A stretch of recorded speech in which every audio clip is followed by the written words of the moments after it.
What's going on, Pokemon Go trainers? Welcome to episode 69 of Lured Up, the podcast where we take Pokemon Go way more seriously than we do ourselves already. I'm sorry. We're already 69. 69. We can't, Today's Sunday, March 10th, 10th, 2019. I'm your host, Ken Pescatore, joined by my co-hosts, Adam Tuttle and Melissa Pescatore. What's up, guys? How are you?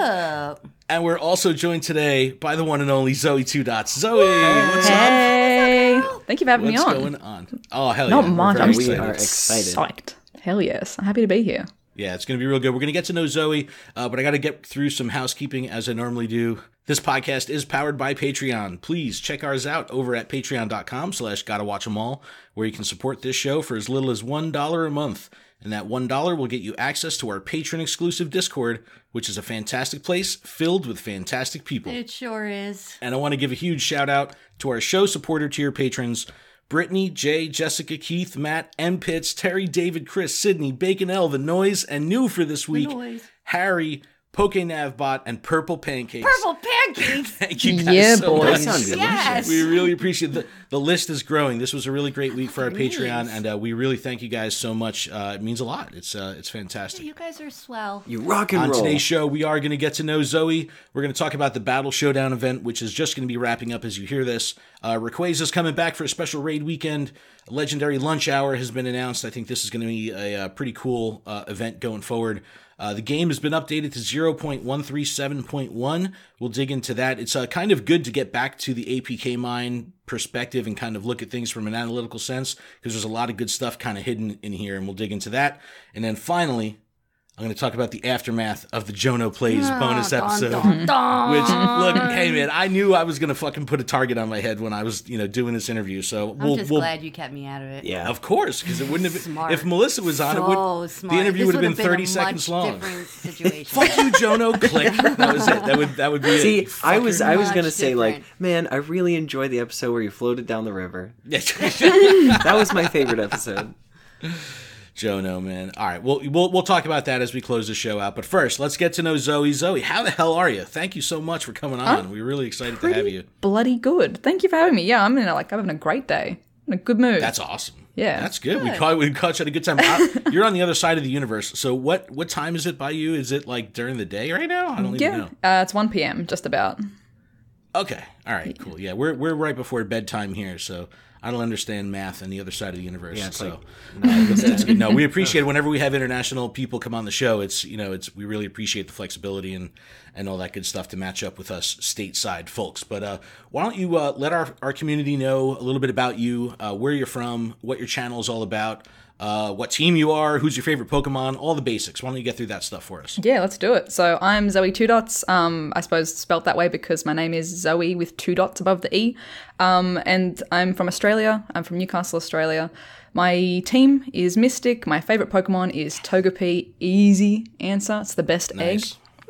And I suppose my channel is pretty much mostly at the moment focused around Pokemon Go. So I didn't start as a Pokemon Go channel. Kind of always wanted to get into somehow like gaming on YouTube in some capacity.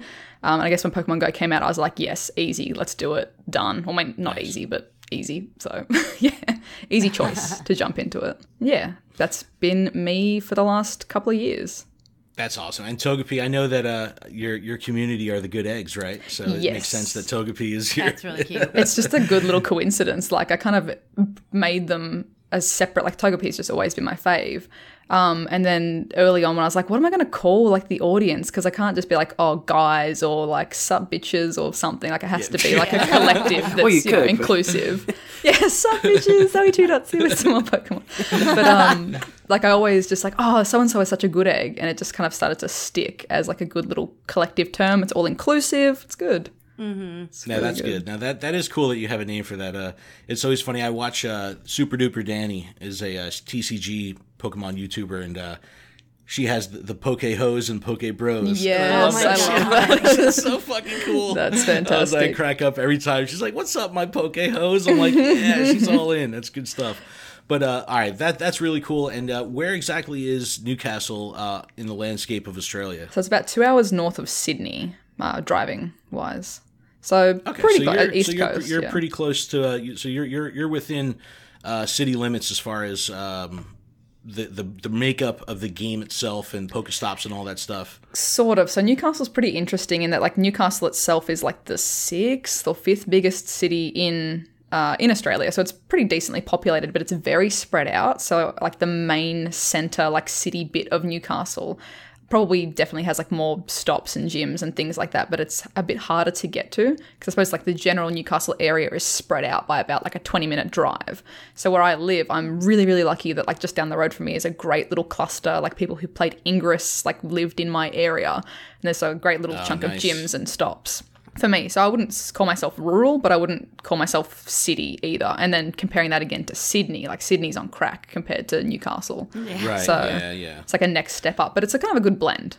Yeah. No, that's cool. You know, and then that kind of plays into the exploration too, where you're kind of, you know, your hand is forced a bit that you have to move around, and you're not, you know, it's not as dense as something like Sydney. You know, with, you know, Adam's kind of in the same boat. Like Adam has, you know, spots that he can drive to, but Adam, you have to go like 15, 20 minutes between, right? Yeah. I'd say like at least a 10-minute drive to get to the nearest gym. Okay. See, like, So rough. if I were to turn the game on right now, I'd be able to see 5 gyms from my house. Yeah, I can't see anything. You know, and like 8 stops. I mean, I just got the one it's like stop that they put at the end of my we're street, spoiled. so I'm thankful for that. Operation Yes, Moose. absolutely. Get the moose. Hell yeah. I've been following so this awesome. moose saga, and I'm totally on board. It's really cool. No, you know, the fact that you can get involved with, you know, these outside of the box ways of engaging with the game. I think that when Pokestop nomination comes to the masses here, at least in the States, I think it's going to be a game changer. And, you know, then we're really going to see a resurgence of players and all that stuff because the game is just going to come to life. And the map will just be so incredibly populated. I feel like it's not going to solve everything, but I think it's going to be a massive step in the right direction, at least for people, like having that satisfaction of knowing, like, I've submitted this thing, it's been approved, and like now I have that thing that I've wanted, and like that might alleviate some of the stress of, I live 20 minutes away from the first closest thing. Like knowing that you've got something 10 minutes closer, 5 minutes closer is going to be huge. fantastic. Yeah. Yeah, especially if it's like a new gym. Like I know that stop down at the end. Like I just realized that it's a snow day here for me. There's been a blizzard or whatever, so I haven't been able to get outside. But as soon as I'm done here, in order to keep my 7-day streak, I need to go down. I need to walk down the street real quick and spin the stop. Well, see, that's good because you But wouldn't now have been able to all do you have that. to do was walk down the street, Right. whereas opposed you would have been on Beach Street. Yep. Yeah. Exactly. So Zoe, what's your history with Pokemon before Pokemon Go? Were you into the franchise before Go came out? Hell yes. So Pokemon, I suppose in general, like the anime and stuff, came out when I was about 5 or 6.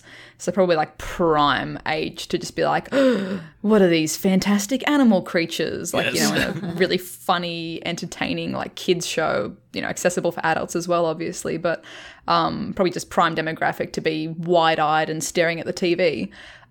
So yeah, original, like collected all the Pokemon cards. They got banned from our school, as is tradition, I Yep. think, with most Yep, schools. definitely happened. Didn't know how to play the card game, but if my power number was bigger than yours, I won, kind of thing. Like, you know, collected them from the start. And I mentioned a few times, like I recently, we were like moving house and stuff, and I found my old kindergarten book, and in it's like, for Christmas I would like a Game Boy and Pokemon and a that's so Furby, awesome. and it's like, oh bless, Furbies. like That's that's almost exactly dating, like, you know, in my own writing, how long I've been, you know, loving Yeah, Pokemon. that's a cool so- little time capsule. Yeah. That's awesome. Yeah.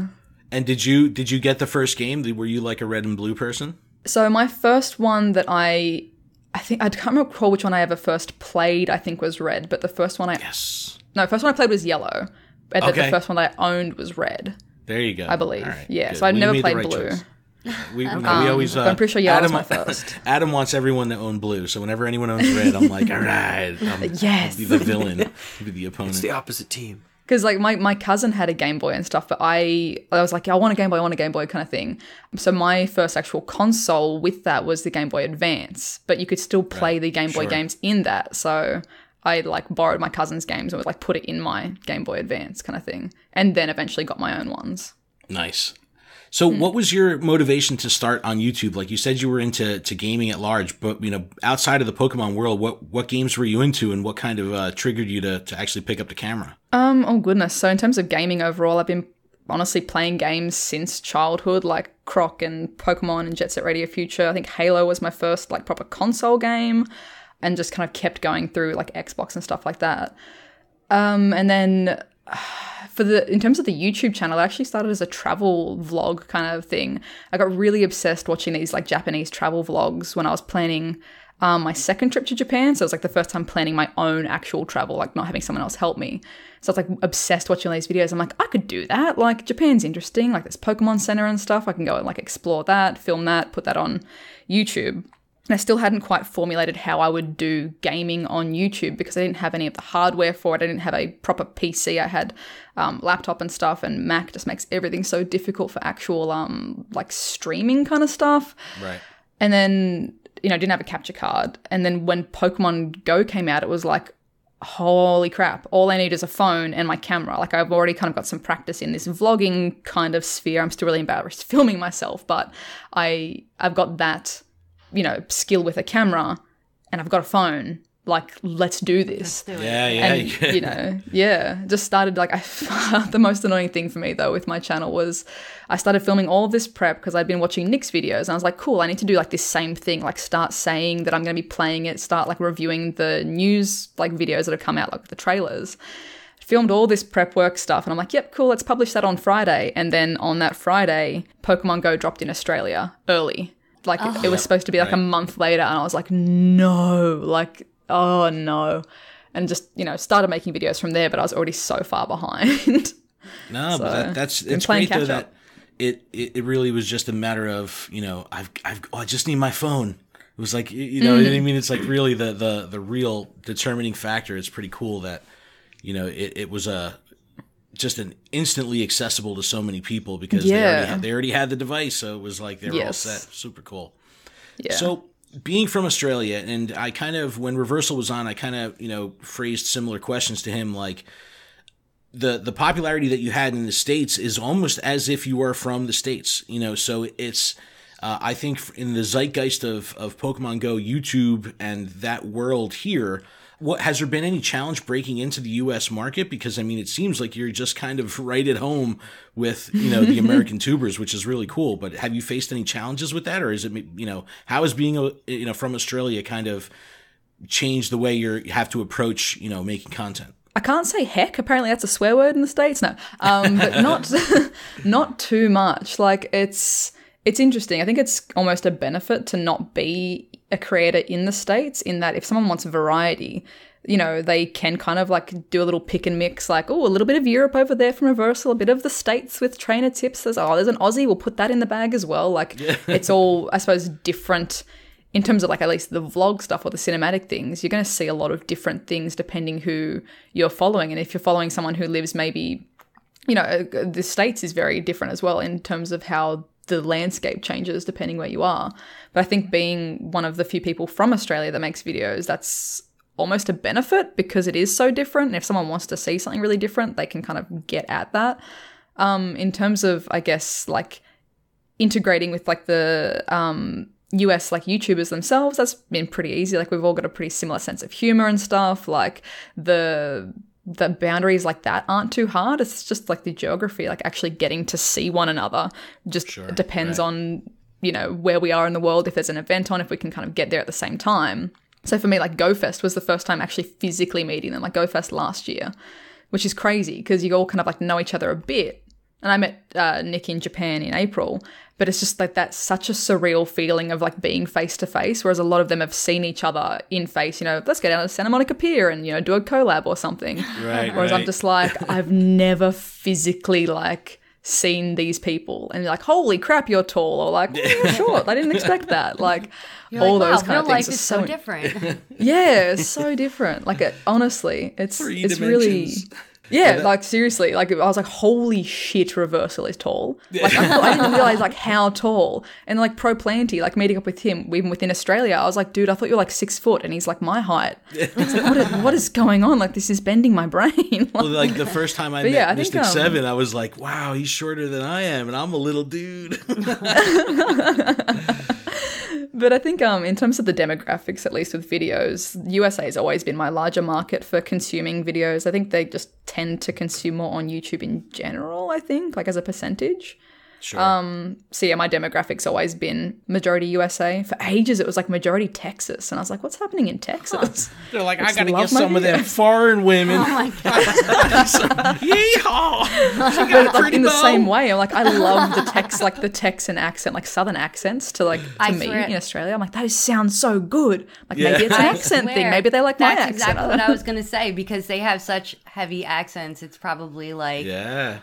you know, Like, I know what she's we're saying. from Melissa and I are from the hood, so we got that hood ass Jersey accent. I don't know how you're talking about. Jersey. Maybe they're trying Exactly. they're wrangling up some kangaroos or something. They're like, we want to see that. That's what we're in for. Get some kangaroos. I need to do more kangaroos apparently on the channel. Everyone Big loves fucking it when they're on spiders. Or No, I want to see koalas, hunters, right? Is that- huntsman is that an spiders. Australian thing? That's all I No, know. fuck the spiders, bro. Fuck that. I give a spider warning if I ever have like spiders in my videos generally.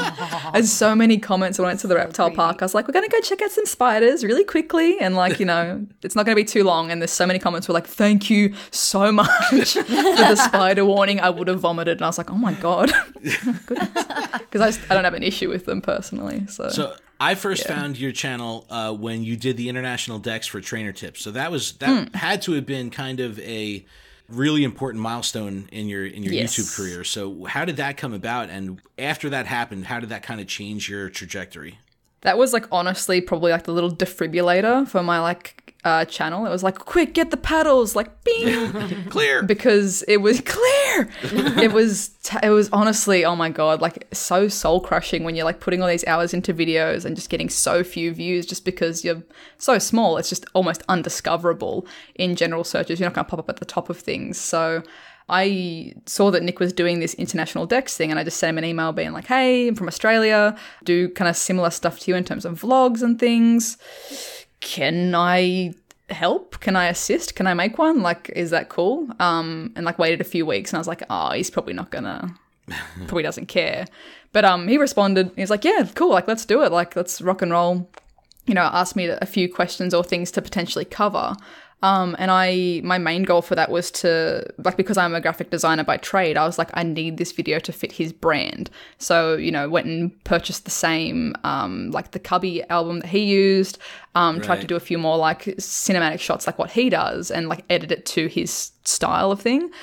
And yeah, pretty much just sent him the final edit and just waited for him to be like, yep, it's going up tomorrow. I'm like, oh my God, what if they hate it? Like, what if like, oh my, like going from like 1,000 subs I had at the time and he's on something 100,000 and I'm like, what if they all think I'm an asshole? Like, but it was received really well. I still get like girl trainer tips as like a compliment when I do really good cinematic videos. So that's pretty cool. That's like stuck around from that. But yeah, and that's like, that was honestly a massive, like overnight, it was just like, here's another 1,000 followers. And I was like, holy crap, welcome, hello. That was like honestly the start of my channel properly. That's when the good eggs getting they some hatch. traction. So yeah, seriously, that's like OG good eggs. Like if someone's around from before that, like you need a medal because that was a grind. Yeah, but that was like the first blip for my channel, definitely. So yeah, I appreciate like him, you know, going out on a limb, I guess, and letting me do that for the channel. It was really fun.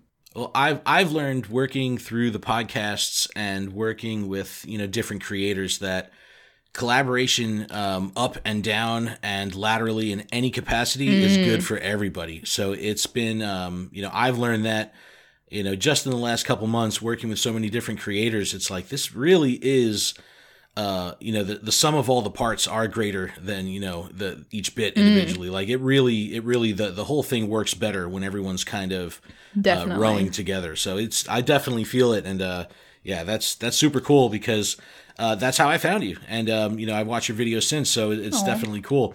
So what is your process overall for creating videos? So you say you're a graphic designer by trade. You know, you do add that cinematic element. I think that definitely the influence from, you know, Nick's videos and that's really what has drawn me as a consumer of YouTube content is those cinematic elements. Same thing with Melissa because she likes the geography and seeing the different, you know, areas and the cinematic properties of these videos. But what is your process when you wake up in the morning? Like, how do you decide how you're going to roll out your day with putting together content? So it really depends on what's happening in game, I guess. So if there's an event going on, that makes it a lot easier because then it's like, hey, cool. People are currently shiny hunting, the Machops and the Mankeys. Let's go and try and do something focused on that. Or if there's, particular raid bosses here for a limited time or a shiny is available, focusing things around that. I suppose when the game's a bit quieter, that's when I'm like, ooh, I should have planned something ahead. What am I doing today? So it really depends. Like, I often get just spontaneous inspiration and I love it when that happens, but it's not consistent. So generally I've been able to keep on top of enough, there's been enough happening in the game to kind of wake up and go, or, the night before, think about what I'm doing tomorrow and go, yep, this event's currently happening. I'm going to try and, do my best to shiny hunt. Probably won't find anything, but try and make that exciting, engaging, maybe show a new location. I know over the last few weeks, I've definitely looked back and gone like, damn, where's the cinematic stuff, Zoe? And I think that's just because I've been trying to pump out more quantity of videos. Just the YouTube algorithm can be so brutal sometimes that I've noticed that if I drop a little bit, it just starts, the growth just drops off immediately. Yeah, it's just content. Can't take any time off. And which is like sometimes disappointing because you put all this work into one particular video and then it just doesn't perform well for whatever reason it might be. And you're like, no, and okay, I got to keep going on to tomorrow's video. And you feel like it doesn't get that time that it deserved maybe to just kind of be there by itself and not compete with your other videos. But generally, yeah, wake up, cover what's happening currently in the game. And then if I have an additional, like the impersonation series or something like that was a side project, I try to do that do normal videos and then do that in the background so that when it's time for that thing to launch, kind of it's got its own space to do that, not compete with the regular stuff. No, I think that impersonation series was so freaking good. It was awesome. it was freaking hilarious. Yeah. You don't understand. When you did it, I was like, this fucking girl. You sold that shit. You totally nailed it. It was great. It was so much fun. It was so to creative. make. And everything was on point. I felt like the biggest dickhead, but it was so fun. That was, taking the foundation of Pokemon Go, but then doing something so creative out of it. That's what makes that and magical, just fun. Yeah, that's what I mean. It was just fun to poke, it's fun to poke fun at each other. And not that you're making fun of anyone, but just, having that's fun with definitely it. a part of Australian amazing humor is to make fun of each other. Look, man, I'm not doing the. Do it. That's a behind closed Hey, doors. guys. Bust the Stroopwafel out, but that's behind closed doors. Oh my goodness, I tried, folks. Patreon. That's exclusive. how it started. That's how the impersonation series started. I was being an absolute tool at dinner. We're all out in GoFest, having the big YouTuber dinner thing, and I was just, what was I was pretending to be Holly. It's like, hey guys, Master Holly here.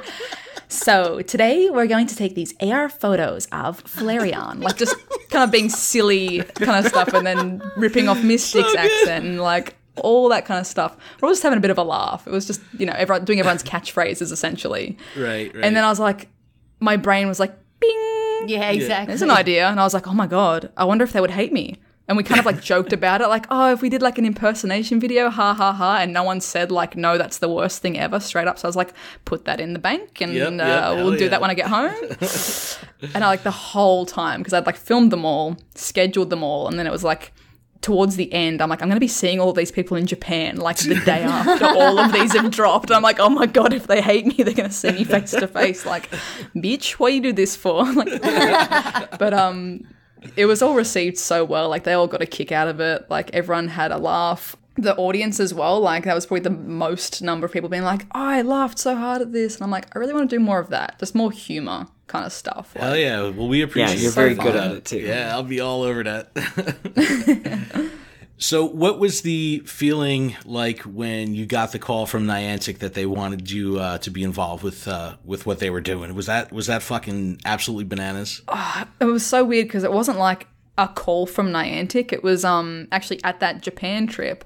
So they were all there for the summer tour squad thing, and Nick and Rev were like, hey, we're going to be staying on extra long. Who else wants to kind of keep traveling around Japan together? And I was like, oh, I do want to, I'd like to. And Rev was just do it and come make videos with us and collab for 3 weeks. It's going to be really good for your channel kind of thing. And I was like, yeah, but money. Yeah. But, you know, took the risk and went along and did it. And at that Safari Zone as well, I met Liz, the community manager, for the second time. So I met her briefly at GoFest. But in Japan, like, I think before the Safari Zone event started on the Friday, we all went to the Pokemon Center together, and she, like, came with us, like, all the YouTubers and things, just hanging out, like, playing crane games and stuff together and just chatting. And she was like, okay, let's talk real tack. Like, are you sponsored by anyone at the moment? Like, you know, if we're going to talk business, let's talk business. And I was like, yes. I'm like, yeah, like, you know, obviously if you guys are wanting to expand the team, like, God, yes, I'd love to be involved. Like, if there's any way that I can represent my, you know, Australia and women and all that kind of jazz, like, and the, you know, what I do, I would love to. She was like, okay, I'll keep that in mind. And I was like, oh, what does that mean? Like, what does it all mean? And then so she went back to the States earlier than us. We kept traveling on and stuff. And then about like 4 days before the end of the Japan trip, she was like, send me a message when you get home so I can get stuff going. And I'm like, what does this mean? Like, is this like, I must know. Got home, set up a phone call and stuff, and she was kind of like, so we want to bring you on, but you have to get approved by, like, you basically have to get verified to, you know, by the Pokemon company and stuff. So I think I'm the first one, or I was the first one to be properly, like, completely verified and, like, vetted. By the Pokemon company. So it's like, you know, go check your tweets and everything to make sure you're not a giant racist or that kind of thing. Like, go through everything, go through all of your existing videos for the last few months, watch your uploads for the next few months to, you know, make sure that you're a good egg, basically. Yeah. So that was, like, the most stressful, like, month and a bit of my life. I was like, have they sent you a message yet? Is it okay? Like, am I okay? She's like, don't stress. Like, you don't do anything controversial. Like, you're not, you know, I'm just like, you know, when you drive past a police officer and you know you've done nothing wrong, but you're like, was I speeding? Still paranoid, I wasn't, yeah. but was I? I know I wasn't. When you're, like, checking to make sure they're not, like, pulling you over for nothing. Yep. It was like that for a month. Oh, my Lord. Wow. And then, you know, got the call of, like, you're on the team. Oh, my gosh. I, like, so cool. Literally screamed. Awesome. I was like, what am I going to do? This is amazing. So, yeah. Very stressful, but very wonderful. That is super cool. Literally that out is of so breath. awesome. That's a great story. We're working on getting Liz to come on the show, and Yay! You know, I had submitted a whole bunch of, you know, the questions and all that stuff, and it's going up the Pokemon Company chain to get, you know, approved and all that. And it's like, I'm sorry, Liz, we say fucking shit on our show. Like, she's like, I don't know how that's gonna go, man. I was like, hey, man, let's one see clean episode. I was like, don't worry, I'll pull the explicit tag for your episode. I was like, we'll just say, like, you know, unicorns and rainbows and you know, all that kind of stuff. I promise I won't say shit. Done. I'll just have to I'll turn Melissa's microphone off. That's going to be the only way. I'll be sick that week. Liz is seriously like the loveliest human. Like, outside of Pokemon Go and Niantic and all that jazz. Such a lovely person, like, genuinely. That's awesome. No, she's and super like cool.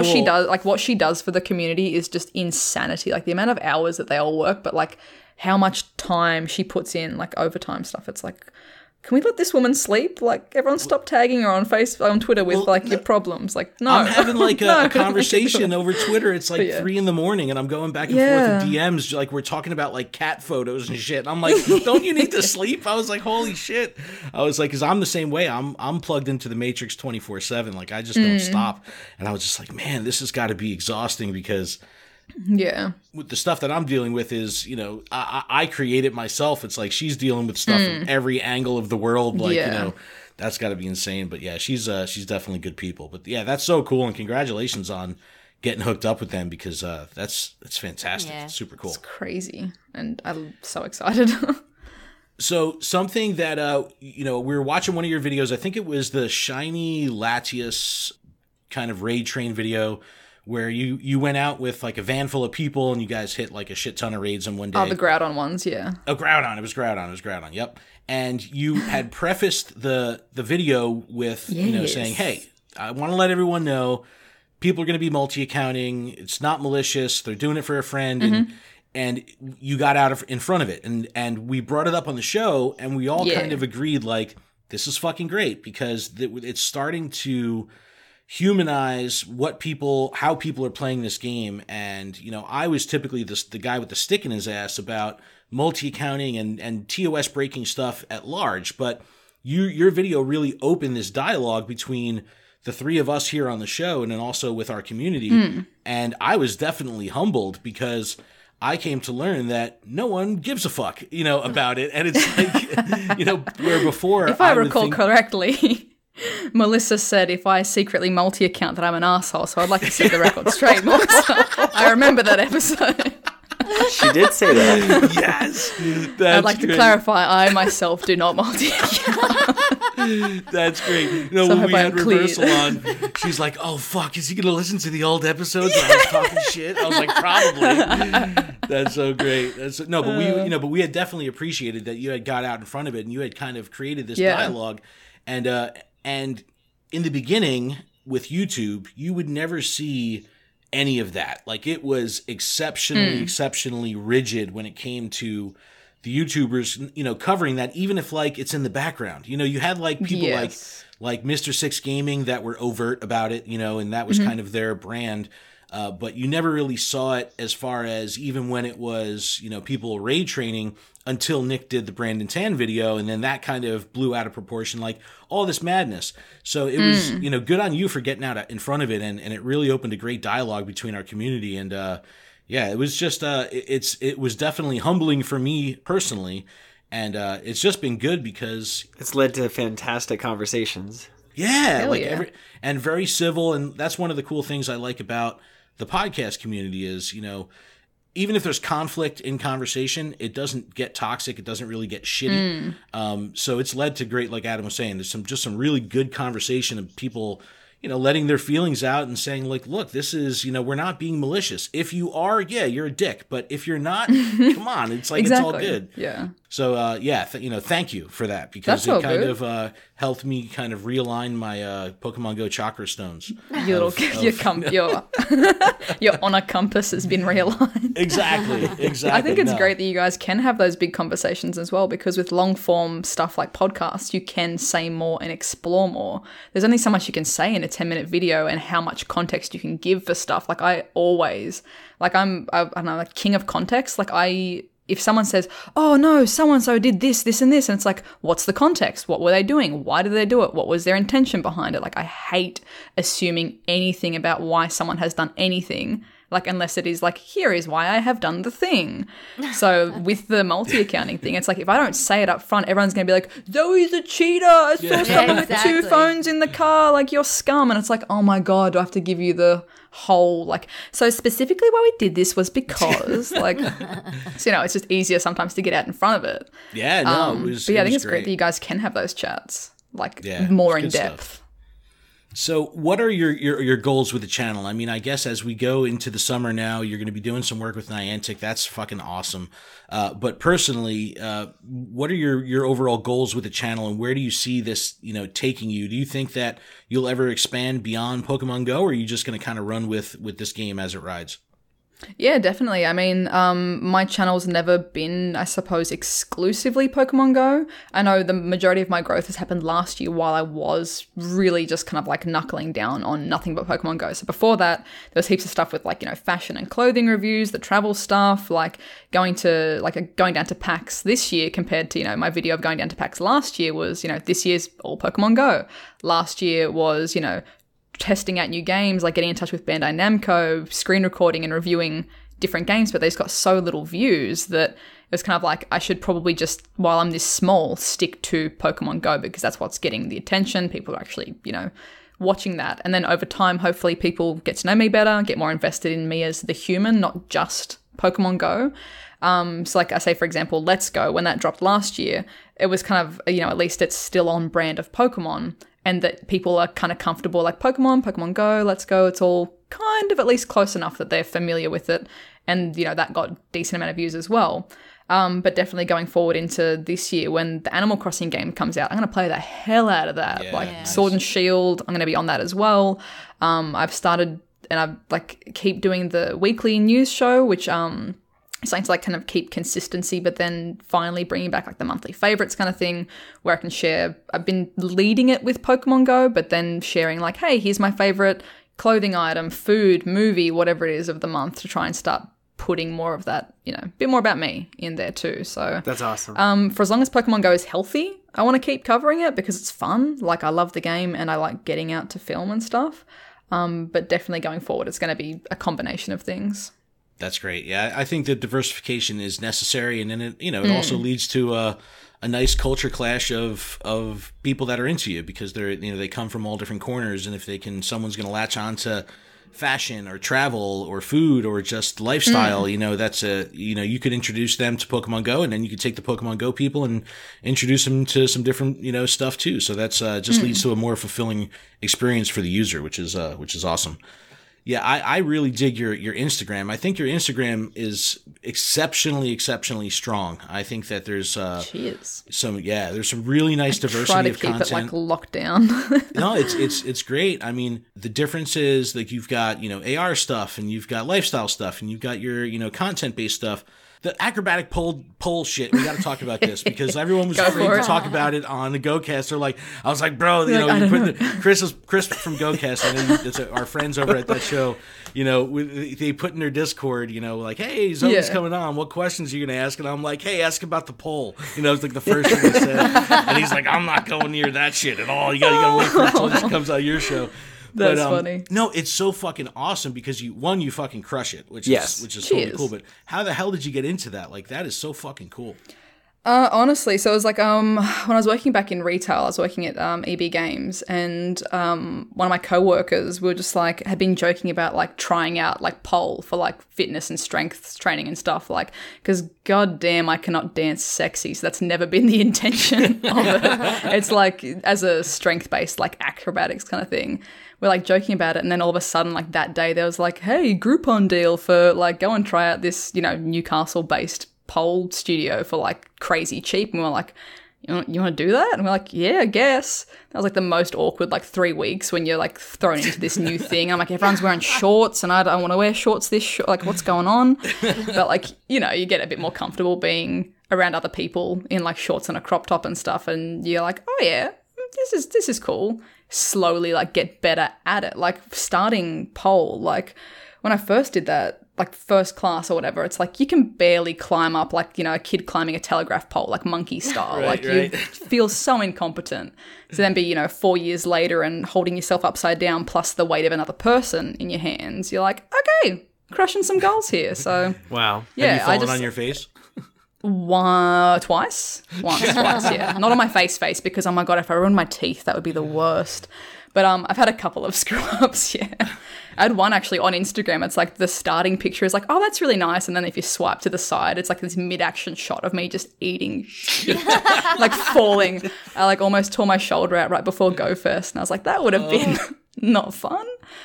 That adds to the diversity of your Instagram. And I think that's just another element that it really brings a lot of humanity to your channel. And I think that's the difference too with the fashion or the food or the travel.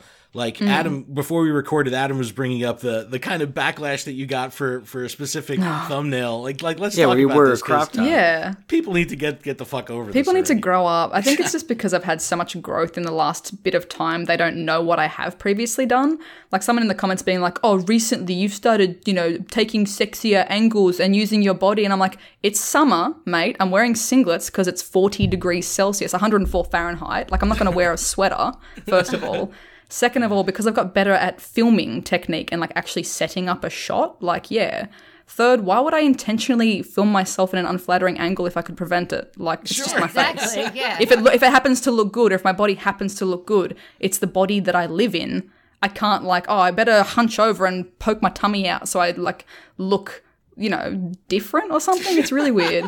But if you scroll back on my Instagram, it's like the first 6 posts from like 2010, there's me in my R2-D2 swimsuit. Like I've been doing this kind of stuff and comfortable with my body on and off for a while. So it's like, it's not different. I think they're just maybe new and don't know how to deal with it. Like, I don't know.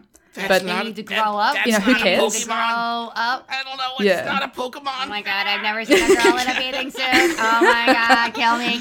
Wait, isn't this a Pokemon channel? It's supposed to be family friendly. Yeah, exactly. And every human body in every form is family friendly. Kids dress way more revealing than I do.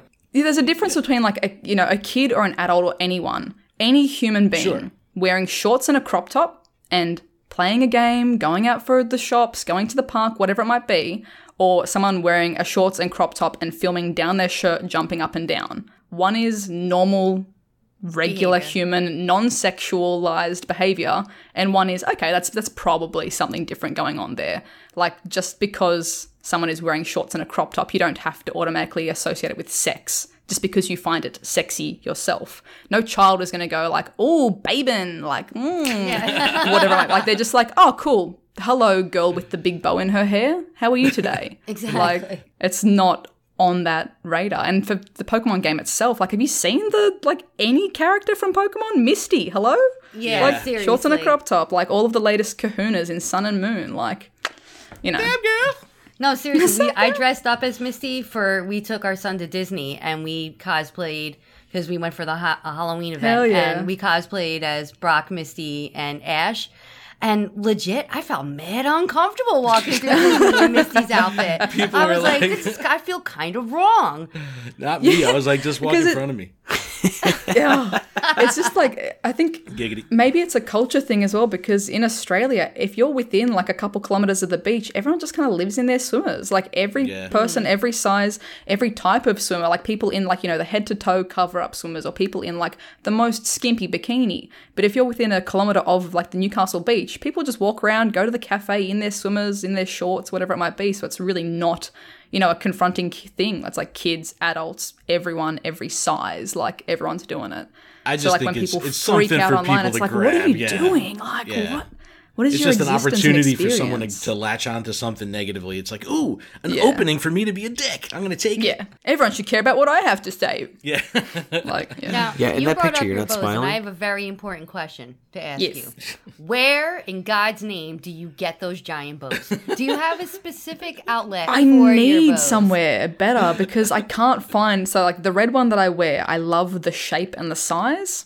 Red's cool, but like pastels are like my jam. Like I flip and love pastels, and I cannot for the life of me find a damn pastel blue bow in that same shape. So I've just kind of like over time accumulated bows from everywhere. But at the moment, like that's my current favorite like shaped bow, and it's impossible and it's driving me nuts. So now I'm on whenever a someone mission. asks, I'm going to find. And what help color me. pastel did you want? Blue? Baby blue, yeah. Okay, I got that would you. like make my life. I will but be. I will honestly, be on I just an Etsy search for you, girl.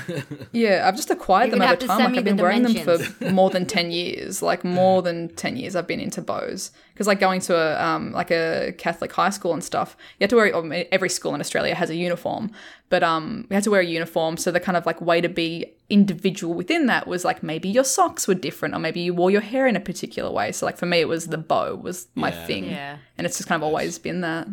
No, that's cool. So if 'cause anyone's got it's some good become bow synonymous hot with your tips and brand. leads, send me some DMs where I can find some sweet bows. Yeah, that's awesome. It's hard. All right, awesome. Well, I want to run through the news. There was a lot of stuff that happened this week, just like the game has just been on this trajectory, has been fucking crazy.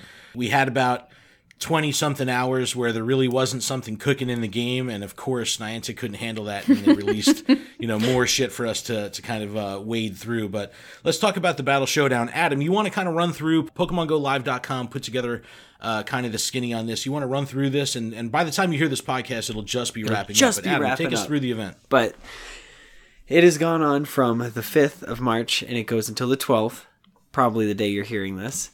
Increased spawns of fighting-type Pokemon. New to the game are Shiny Mankey and Shiny Machop. How's everybody's shiny luck? Just shut up. Just shut it. I got a Mankey. Fucking stupid monkey. Yeah. Spoiler alert if this comes out before my video. I got a Machop in the house. Yes, Oh, nice. I have a Machop. I have yet to find a Mankey. Nice. And I evolved them The straight shiny to a Machamp looks really cool. It looks really cool. And with this event, you're going to get ×2 catch, battle, and raid Stardust, which is fantastic. Huge. I love watching me feed berries, and they just keep doubling and doubling and doubling and doubling. You get 2 times experience for gym badges, which is fantastic. 5 rewards per day from trainer battles, and 3 rewards per day from team leader battles. There's new research tasks. I believe it's like 3 Meditites and Makuhitas. Yeah, catch 5 fighting type, or 3 Makuhita or Meditite. Yeah, a couple it gets you specific like to the Combuskin or Machoke. Nothing too fantastic. There's a new charge move, Power Up Punch. It's been added to the game. Poliwrath, Hitmonchan, Kangaskhan, Medicham, and Lucario can know it. It gives you a 100% chance to buff your attack. So just over time, it's just going to keep increasing. And it's a 3-bar charge move. And it retains the buff after being switched out. So this move is, I think this is going to be exceptionally important to the development of PvP at large as we start to see more and more moves come that are going to be allowing for buffs. So with this, when we saw Ancient Power and Ominous Wind and all that stuff, it had the 10% chance for the buff to activate. The risk of going for that as a strategy of trying to get those moves to actually work was too risky, and it didn't, they kind of fell flat on their face. It was cool that they had it out there, but the effectiveness of getting it to actually happen in a match was very, very low. So the fact that this is going to give you a 100% chance to buff, and it's a 25% attack buff, and you could use it up to 4 times. So if you get this thing off 4 times, you're going to have a 100% attack buff. And you got to remember, this 100% is going to apply to your fast move, any way you're going to be putting damage out. Power Up Punch, if you get this thing off 2 times in a match and you have an exceptionally high speed fast move, that could be an exceptional strategy where you don't even, utilize Power Up Punch to do your damage. You just use your fast move with the buff that Power Up Punch gave you. It's going to be awesome. So, over time, I think we're going to start to see a lot more of this, and definitely pay attention to this. And definitely, Lucario's probably, I powered up a Medicham that I'm going to be using, but start taking advantage of this, start looking into it. And again, we'll talk about that in a little bit later with the PvP update. All right, here's a heated one. Rayquaza Special Raid Weekend. Again, another event. They're stacking events on top of each other. It's just the madness never stops. Coming to us from PokemonGoLive.com again, Friday, March 15th to March 18th. So this next weekend coming up, Rayquaza's coming back to raids. Yes. Will be mixed with Dialga. No shiny available. That's dumb. All right. That's what I want to hear. Bullshit. That's fucking bullshit. How are you going to bring it Tell back me how you and really not feel. give the fucking shiny?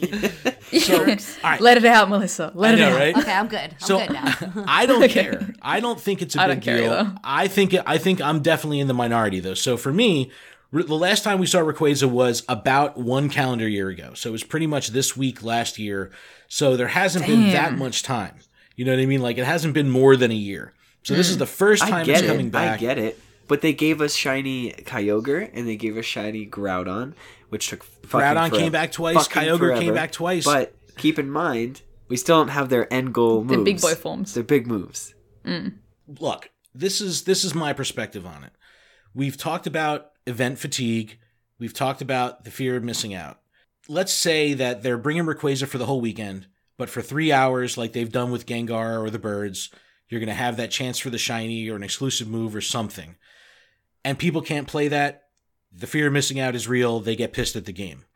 So I think by Niantic experimenting here and removing the shiny and saying this is going to be a much softer penetration of stuff, giggity, into the game, by saying you don't have to get out there for these 3 hours. You can play this over the whole weekend, but don't stress.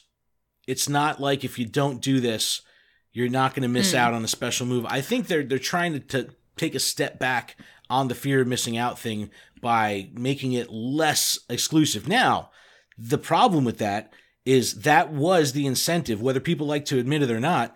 It may stress them out that they're going to miss out on something, but that's what what motivated them to get out there. To go out and hunt for that Pokemon again. Because telling me like that the Rayquaza is not already... shiny, I only have 2.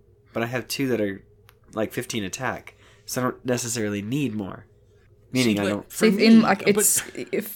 the feedback that I've gotten as well, there's a surprising number of people that just don't have Rayquaza. Like it's going to benefit them either way if there was or wasn't a shiny. But agreed. If it's a way to like kind of soft launch it back in, like if my Dex entry Rayquaza was a shiny or whatever, but like if there's a way to kind of like soft launch it back in, like hey Rayquaza, he's still around, he's a thing, you guys like him, here he is. Like there's multiple layers to look at it too, because it's like there's always like no matter what they do, there's going to be some sort of complaints like, why did you have this raid weekend, like there's snowstorms here and wherever, and it's like we don't control the weather. But like if the alternative was Rayquaza right now when there's snowstorms, or you guys get Rayquaza when it's nice and sunny and the middle of summer, like for shinies, what would you prefer? Like, wouldn't you rather have like a month of shiny Rayquaza in the summer rather than a weekend in the winter where it's like, but we're spoiled. We're spoiled. Shit, I need to try and get out and like, Well, I don't know. They gave us Clan So like in my mind, it's like I don't. Yeah, I honestly like. I think Clan Pearl was more of a. I honestly don't think it was going to be shiny originally. I think they were just not going to have the shiny in there because of like the Feebas thing. Like if everything wasn't going to go right, I don't think they were going to put shiny Clan Pearl in there because why risk it? And like maybe they got everything locked down. They were so happy with how the quests were going to be. They've tested it. It's going to be good.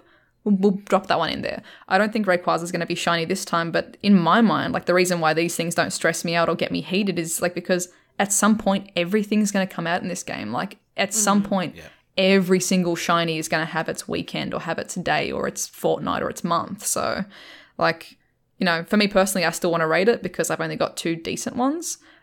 I wouldn't mind getting a couple extra in there. If someone needed to do one to get one in their decks, of course, I'd help them out kind of thing. But I'm not going to go like balls to the wall trying to like go crazy for it. Exactly. It's still the best dragon type in the game, so wouldn't mind a spicier one.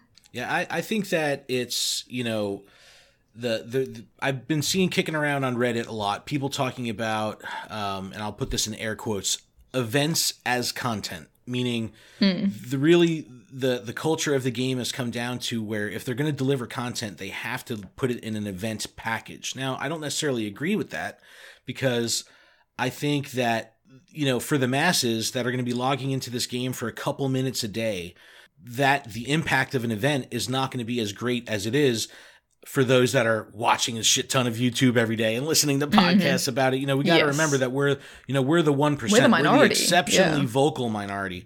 So for the masses, the impact of something like this is nominal. And, you know, that needs to be taken into consideration that, yes, you know, the hardcore are going to want it a certain way. But, you know, on the grand scheme of things, like they do need to deliver this Pokemon for people that have never, you know, had one before. And, you know, again, I think that they're really lining stuff up for the summer. I think you're definitely right on that, Zoe, because, you know, I think it was Holly that had mentioned last time talking about the community day going to consistent event hours worldwide. I mean, that's great because she goes, oh, yeah, well, you know, it makes sense because in the summer, you know, if your event starts at 11 a.m. and it's, you know, 105 degrees, you know, that's going to be brutal for you to play. I've had heat stroke twice. Yeah, I've had heat stroke twice because of community days. Like wow. it's some places in the world it's just too hot, and it wasn't even midday. Ours started at 1 and 2 p.m. and still getting heat stroke. Like they have to factor in those things as well. And like of course they can't control the weather, but they can try and help, you know, avoid the weather for like certain extreme conditions. Yeah, like they've cancelled raid weekends in Japan because of the blizzard or the floods and things like that, and you know rescheduled it for something else. I think, overall, I think they're gearing towards a more consistent kind of system, which will be good, hopefully, in the long run. Yeah, I agree. And I think that, you know, we have to, once we start to really get used to these new patterns, because Niantic works in patterns. So once we learn these new patterns and things aren't experimental anymore, I think it's going to be a lot easier for everyone to kind of accept the flow of delivery of content and delivery of exclusives and stuff like that. But, you know, no one will be happy every time. And it's you know, when you have an audience this big, it's exceptionally hard to, you know, definitely, of course, make everyone every happy. Single human's got a different experience and will experience the game differently as well. So then I think it's going to be physically impossible to have an event where everyone was like 100% thumbs up. Like Speaking of events, Ken, this event that they came out with just for you, the Legendary Lunch Hour. This is Tell me more. Cool. I want to know. Yes. Out of nowhere. And what I like about this is in their blog post, PokemonGoLive.com again, they say that they're experimenting. They're trying this out, which I think is very cool that they're kind of getting ahead of it and saying, look, this is something new. We realize it's new. We're trying it out. You know, we're going to develop this as it goes. But it's going to be, the first one's going to be Wednesday, March 13th, 12 p.m. to 1 p.m. local time. So again, they're locking in on local times, making things consistent. There's going to be increased legendary raids for that 1 hour. So they're really trying to get people out there on their lunch breaks to raid. So pretty much what's going to happen at 11:50, you're going to see a bunch of tier 5 eggs pop with 10-minute timers. Then the 10-minute timer will expire at 12 noon. You'll have a 60-minute window to complete that raid, and we're going to see a bunch of Tier 5 raids. So this is a fantastic opportunity. Now, I think this is going to be if you really want to focus on this event, this is the perfect opportunity to hit your EX gyms in your area because you know people are going to be out raiding. You might as well hit the primo spots. The spots that matter most are going to be those EX locations. So I think this is going to be a great opportunity to just... If you show up at an EX raid location, you're probably going to have enough people to complete the raid. So I love this idea. Again, people were like, I don't take my lunch at 12. And it's like, man, stop. Yeah. But then you lose nothing. You lose exactly. Nothing. Then nothing's different. And again, exactly. Backpedaling on the fear of missing out, there's nothing exclusive to these events. There's no exclusive move, no exclusive Pokemon, no bonuses. It's just increased raids. So if you can't make it, you're not missing out on anything you couldn't have done at any other time except have increased volume. So again, lightening the pain of the fear of missing out, because if you can't do it, it's not that big a deal. So I totally dig it. I think that this could be a very successful event going forward. And anything that they're doing creative and outside of the box like this to get people out, it's great. And it's very monetizable. So, I mean, good on Niantic to have a way that they can, get a little spike in revenue. That's all good. Like if this existed when my first year of the channel I was still working full time, like 40 plus hours a week, plus doing YouTube. There's no way I could do any raids on my lunch break unless I ran to like a level 1 or a level 2 and did it myself. Right. Like if I had this as a thing, it's like, cool, eat my sandwich, go for a walk, I meet up with these other 5 dudes, maybe do 1 or 2 legendary raids sitting pretty, sweet. At least I have my legendary now in the deck. So I think for those people who it does apply to, it's gonna be fantastic because like I can empathize 100% with like the full-time work grind. I only had 1 of every legendary for forever, like for that first year, because I couldn't get out and raid in lunchtime. Yeah. I'm definitely excited I think for that this. As this develops, it'll be good as it develops, and they tweak definitely. it. And I have a lot of faith in making improvements. Yeah, I'll definitely be out Wednesday. Hell yeah! Super I'm gonna excited. give it a shot. All right, let's go back to the data mines. This is very. I felt right at home going back into this nerdy shit. I know this is where Melissa makes fun of me. Nerd. But Pokemon Go Hub put together a data mine of 0.137.1, and a lot of the stuff we've already started experiencing. It's already, what we're used to in the game. We're starting to see Stardust rewards stack when you're giving berries in the gym, like little things like that, little quality of life, new search terms. You can search on babies now. You can search on hatched Pokemon now, things like that, which is really cool.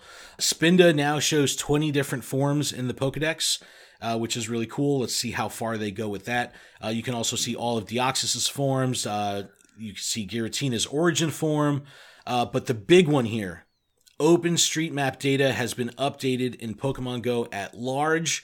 The Long Island Mega Nest has been demolished, defeated. Yes, it is no longer there. There was also one in Berlin that was really fucking over all the Berlin players. That's all been broken up because the OpenStreetMap data is now up to date as of February 2019. Oh, that's fantastic. It's so great. So all the good. changes that people went in and made, now's the time if you're, a community leader or you're talking about coordination and really getting into it. Now you're going to want to revisit your S2 cell map to kind of see how things fall because spawn points are going to be changed. Some gyms and Pokestops may have shifted, but it's definitely worth going into OpenStreetMap and laying an S2 cell grid over it to kind of see how things have changed. But now, like, construction zones can have spawns, little tweaks here and there with OpenStreetMap. So it's definitely good. And shout out to all the Long Island players. They've always, we're an hour from Long Island here. So we get a lot of Long Island players reaching out to us, bitching about how, events have been kind of ruined by their Mega Nest. And so it's very great to hear that this has finally been fixed in the game at large. So that's good stuff. 2 little bits dug up on the back end of this update. A line of code: heal all Pokemon. Oh, that's nice. What could this mean? I don't know. Give me a 1-button ability to drop potions on all my Pokemon and heal them all at the same time. Probably, or that'd be so great in maybe raids. when you're a battle, like when you're raiding and your party dies, maybe you can really quick. Re-heal them and From bring the them lobby. right back in. Yeah. So that's awesome. And then also, my favorite, combat matchmaking service, a line of code, combat matchmaking service. This is big, man. This is what I was talking about a couple episodes ago. I think that when, where was it? Was it at GDC or something? Someone had said, we're going to give players more ways to play with others.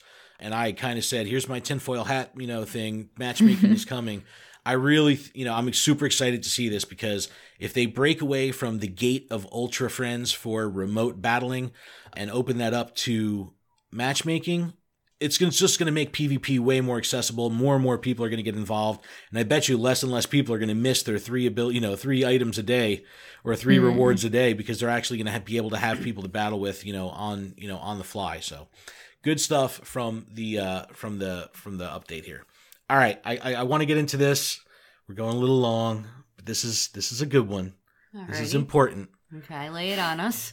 I interviewed Jonno Plays. I didn't even fucking interview him. I let him talk for what seemed like 3 weeks, but it really went really long. All right, let me preface all this. Let me start from the beginning. Yeah. I'm not a fan of Jonno Plays. We've talked shit about him for 1.5 years on this show. I identify him as toxic Pokemon Go player number 1. Look, I get it. He's not healthy for the community. I'm going to call him out on here and say it now because I got the interview done. I wasn't going to do that before because I wanted to get the fucking interview. So, don't at me. Don't at me. You know what I'm saying? Bro. Well, look, he's the type of person. Now, I was transparent with him before we started recording. Well, here, I'll pull the curtain back. I sent him a bunch of dates and times to record, right? That I'm available to record the show. And he's like, funny, those are all the times that I stream. You must not be a fan of mine. And I'm like, no, bro, I'm not a fan of yours. Like, let's not get it twisted here. I'm bringing you on to have some degree of journalistic integrity here and just give you a platform because 1, your name is relevant. 2, I'm not going to ignore the fact that you have 120K support, followers and subs and shit. Look, I'm fucking 41 years old. I'm not worried about the politics of, you saying my name because you want clicks and all that. Fuck that shit. He's got a big audience. They're loyal. I want a piece of that shit too. I want to bring him on. I want to get in front of those people. So that's really the motivation for me to get him on.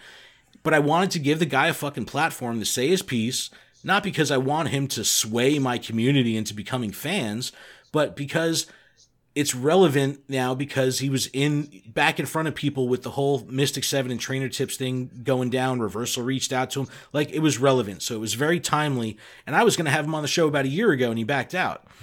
So I was very excited that he was going to come on, but I knew right away that I had to handle myself a certain way. So I got a fantastic listener email. This is from Ronnie from Norway. A little bit long, but I'm going to run through it here because it made a big impact with me. It said, lured up, made an oopsie. This is from Ronnie from Norway. Says, I think you made a big mistake giving Jonno Plays a platform. The idea of including controversial people in conversations is a good one, but you did not handle Jonno right. He made direct allegations against named people multiple times, and not only were these people not able to respond, but you showed no critical sense as an interviewer. I was basically him talking for the entire episode. Maybe they were separated by more than one publication date shows, but you just had folks like Reversal on and not talked about beefs or any stuff like that. It seems like you're running Jonno's narrative all along. I was like, oh shit, this dude thinks I'm a fucking mole, right? Then he writes, I mean, how can any known Pokemon Go player do your show and not speak about Jonno? Surely it would seem that they're in on it too. Again, this is a little conspiracy stuff. But look, this is good conversation. It's very constructive. In all fairness, he says, you should allow the people named to reply to you. Those include those replies in a future show, and then stay away from the drama. Then he goes into some feedback about Jonno. But really, Ronnie, what Ronnie's saying here is, Ken, you brought Jonno on, you let him shit on people that you care about, and you didn't say shit, and you just let him run the show, and you sent him on his way. And my response to Ronnie was, yeah, dude, that's exactly what I did. And I had to do that for a couple reasons. And this is the stuff I wanted to kind of air out to clear the air. So I definitely had to take an exceptionally passive approach to having him on because he's so combative that at any point he could have just said, fuck you, flip the desk over and hit stop on the recording. So I knew that the only way I was going to be able to get through this is if I just let him fucking go on and on and on. And holy shit, did he go on and on and on. And I fucking edited out 30 minutes of him like patting his own back, tooting his own horn about fucking Clash of Clans and all this shit. I'm like, dude, it's fucking irrelevant. I just cut it all out. Maybe he got sour, over that, but whatever. But I knew I had to take a passive approach because I wouldn't have been able to get the interview out if I did anything otherwise. So that was 1. 2, believe me, my lip was fucking bleeding from how hard I was biting it every time he was taking shots at Mystic 7 or Trainer Tips or Reversal or Pope Dave. I care about these people as working friends. So yes, I definitely wanted to champion their positions and come to their aid. But 1, that's not why I brought him on. 2, it's not my place to really defend anyone when I'm in an interview, environment. And 3, I had to stay unbiased, again, to keep the tone of the show going and to not make it about me just bitching about him. Now, there was even one point in the interview where I explained to him that the community at large on the organic side have his name synonymous with bullshit and think he's toxic. And I said that to him, and I was being very transparent. And when the show was released, he puts out a tweet, right? It says, "Some loser interviewed me and made a podcast about it. He told me I'm toxic to my face and said you need a tinfoil hat to believe anything I say. Nobody will watch it ever or subscribe to his dead channel, but here you go, linked at #PokeMon Wait, Go." you need to read that again so I can play the smallest violin underneath it. So, now, look, when I hung up with him, we hung up on exceptionally civil terms. He went on to this whole thing going through like, oh, I don't want to be personal friends with Reversal. And I'm like, my fucking eyelid is twitching because I want to like jump down his throat. It was very difficult for me to stay cool because believe me. Your face when you came out of the room, when you were done with the interview, it looked like you had been through war. Like you came out and you were just like in shock. You were like, holy has taken place. Shit. Like, holy shit. I mean, never mind that I lost fucking 20 IQ points. By the end of the interview, I was like fucking I literally was a more stupid person because of my fucking, it was just like oozing out of my head, listening to fucking Jonno talk for that long. But Jonno, man, I don't fucking know, dude. I brought you on, I gave you the platform, and I realized that I didn't even have to ask any questions, that you were interviewing yourself by putting yourself in fucked up scenarios and then answering all the questions exactly how I thought you would answer them. And you fucking proved all the points that I didn't ask. You proved them for me. So thanks so much for that, for being your own interviewer. But Ronnie, I totally get you, man. I had to take a very, very light approach to how I was doing this. And believe me, it bothered the shit out of me, him talking so negatively about people I care about and keep people that I promote positively. But I had to take a backseat to that. But look, the fact of the matter is I gave him a shot. It won't happen again. I'm glad I did it because it was hilarious. And I think that it really kind of just clarified everything for me. I didn't have to ask the questions. Clarified it like butter. For me.